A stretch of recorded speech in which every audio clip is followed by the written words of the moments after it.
महाराष्ट्र लोकांचे मत, लोकांचा विश्वास, आमची बातमी. आणि त्या निमित्ताने मी सगळ्यांना शुभेच्छा देते. आणि आम्ही अशी सोशल सर्व्हिस जे करतोय आम्ही ते अशीच सेवा देत राहू. Thank you. What are the most challenging you have accepted in your life as a doctor? As a doctor sometimes बऱ्याच चांगल्या गोष्टी पण असतात, पेशंट सॅटिस्फाईड असतात, पण बऱ्याच चांगल्या गोष्टी आपण जे करतो, एखादी गोष्ट आपल्याकडे राहून जाते, चुकून काही नेग्लिजन्स होतं, पण ते मोठं नेग्लिजन्स नसतं, तर त्याला थोडासा आम्हाला त्रास होतो.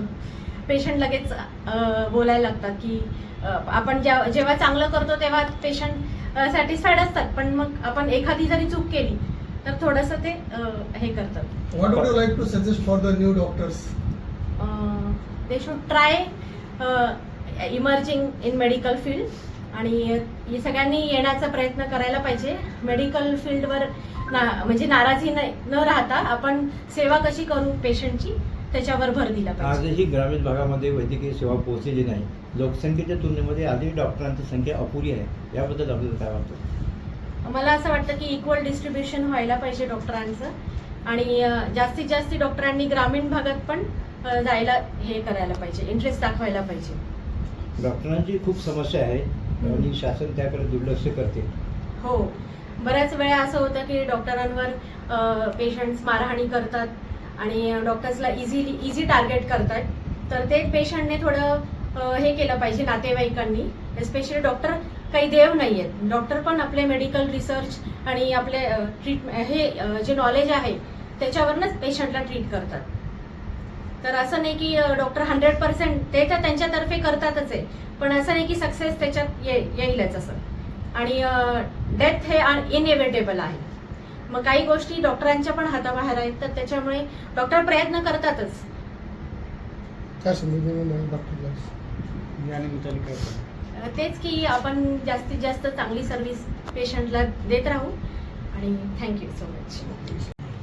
मी डॉक्टर पठाण MBBS मेडिकल ऑफिसरमधून ते कार्यरत आहे 1 वर्षापासून.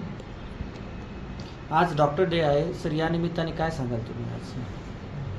म्हणजे पेशंट सेवा इथं आपण आधी तर इथे युनिट नव्हता. CGHS पुणेच्या अंडरमध्ये आहे. 3 वर्षापासून इथं सेवा चालू आहे. तर आम्ही असंच इथं आपल्या मराठवाड्याच्या रुग्णांसाठी सेवा देण्याचा प्रयत्न करतो. काही पेशंट आहेत ते मराठवाड्यामध्ये म्हणजे इलाज होत नाही, तर त्यांना बाहेर जावं लागतं. त्यासाठी तुम्ही नवीन याच्याबद्दल काय सांगा? टेक्नॉलॉजी मराठवाड्यामध्ये बहुत म्हणजे खूप पर्यंत आता चालूच राहिलं आहे. मला नाही वाटत की कमी प्रमाणात आहे की असं पुणे मुंबईला रेफर करून सगळ्या सुविधा डेव्हलपमेंट झालेलं आहे. असं नाही की काहीच होत नाही. ऑन्कॉलॉजीमध्ये दूध हॉस्पिटल आहे. सगळ्या सर्व्हिसेस तिकडे, radiotherapy, chemotherapy, oncology department successful आहेत आणि आपण पेशंट्स तिकडे पाठवतो. तर बऱ्यापैकी मराठवाडा कव्हर होतो तिकडे. आणि संदर्भात शासकीय कॅन्सर हॉस्पिटल देखील आहे. हो, ते आहे. आपल्या CGHS पेशंटबद्दल बोलते.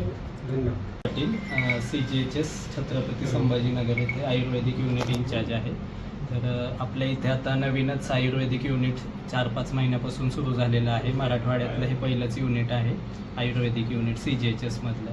तर आपण इथं ॲलोपॅथीसोबतच इंटिग्रेटेड ॲप्रोच म्हणजे आता आरोग्य मंत्रालयाने नवीन एक ॲप्रोच काढला आहे की लोकांना ॲलोपॅथीसोबतच आयुष सुविधासुद्धा मिळाल्या पाहिजेत. लोकांची चॉईस राहिली पाहिजे की त्यांना कुठली सुविधा घ्यायची. काही लोकांचं असं असतं की त्यांना आयुर्वेदिकच घ्यावं वाटतं, तर त्याच्यासाठी आपण इथं संभाजीनगरमध्ये या आयुर्वेदिक सुविधा देत आहोत. Sir, which is better for better असं मी म्हणणार नाही, दोन्ही पूरक आहेत म्हणजे कॉम्प्लिमेंटरी आहेत. काही कंडिशन्समध्ये ॲलोपॅथीला काही पर्याय नाही, ॲलोपॅथीच आपल्याला करावं लागतं. पण काही कंडिशन्स आहेत जसे मस्क्युलोस्केलेटल डिसीजेस, संधिवात आहे, आमवात आहे, पक्षाघात आहे, पॅरालिसिस, त्याच्यामध्ये आपल्याला आयुर्वेदिकमध्येही चांगले रिझल्ट्स भेटतात. त्यामुळे आपण आयुर्वेदिक त्या कंडिशनमध्ये घेऊ शकतो. सर आयुर्वेदिक